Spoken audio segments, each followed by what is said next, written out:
नमो नमः संस्कृत। आज नवरात्रि का 8वां दिन है। जय माता दी। अभी तक हमने पढ़ा पंचमी में जिस वस्तु से किसी को हटाया जाए वहाँ पे पंचमी होता है। अब कहते हैं कि उद्भवती, प्रभवती, जायते, निलीयते, इन सब शब्दों के साथ क्या होती है? पंचमी विभक्ति लगती है। जैसे प्रजापति से संसार उत्पन्न होता है। अब यहाँ पर प्रजापति से संसार उत्पन्न होता है, इस प्रजापति में पंचमी विभक्ति हो जाएगी। प्रजापतिये लोकः जायते उद्भव।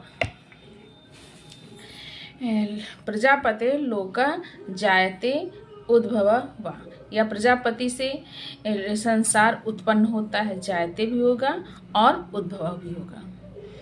अब कहते हैं कि तुलना में भी, जिससे तुलना की जाती है उसमें भी पंचमी विभक्ति होती है।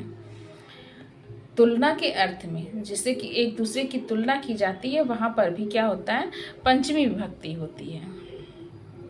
जैसे राम से कृष्ण चतुर है। अब यहाँ पर राम से कृष्ण की तुलना की गई है, तो यहाँ पे क्या हो जाएगा? रामात कृष्ण पटुतरः। तो यहाँ पर जिससे तुलना की जाती है उसमें पंचमी होगी, तो यहाँ पे किस में पंचमी होगी? रामात में पंचमी होगी। रामात कृष्ण पटुतरः, राम कृष्ण से क्या है? अधिक चतुर है। राम से जो है कृष्ण अधिक चतुर है। अब कहते हैं दूर और समीपवाची शब्दों में भी पंचमी विभक्ति होती है। जो दूर के हैं उसमें भी, और समीपवाची जो शब्द होते हैं दोनों में पंचमी विभक्ति होती है। कैसे?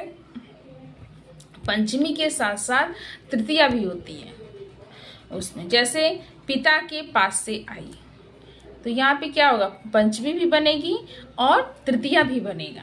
जैसे जनकस्य समीपात् आगच्छामि, तो ये तो पंचमी का हो गया। जनकस्य समीपात् आगच्छामि। अब तृतीया में क्या बनेगा? जनकस्य समीपेन आगच्छामि। समीप शब्द में क्या हो जाएगा? तृतीया विभक्ति का प्रयोग हो जाएगा। इस प्रकार से हमारे पंचमी में विभक्ति में इतनी सारी चीज़ों का भय हेतु में पंचमी होती है। किसी वस्तु को जहाँ पे हटाया जाए उसमें पंचमी होती है। उद्भवतः, प्रभवतः, निलीयते में पंचमी होती है। तुलना के अर्थ में पंचमी होती है।